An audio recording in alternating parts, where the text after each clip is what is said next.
ba't mo tinatanong? Sabi sabi niya, wala lang, gusto ko lang malaman. Sabi ko naman, hindi kita sasagutin hangga't hindi ko sasagutin yung tanong mo hangga't di mo sinasagot yung tanong ko. Sabi niya, medyo manhid kasi ako. Gusto ko lang talagang malaman kung nanliligaw ka sa akin. Ano ba yung tanong mo? Ha? Ano ba yung tanong mo sa kanya? Sabi ko bakit mo tinatanong? Ito kasi yun. Ay, putang ina. Parang Given yun eh. Given yun eh.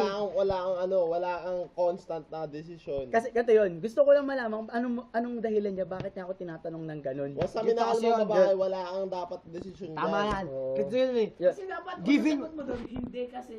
Hindi, mali. Mali. Wait lang. Wait lang kasi. Uy ka na nga, lasig ka na eh. Wala, ano yan, Sige, Joseph, sige. kung ikaw, kaya hindi ka nagkaka... Teka na. Popormahan mo isang Sadali babae lang, kasi mamaya na muna kayo mag-comment po. advantage Oh, ka. Please, mamaya na muna.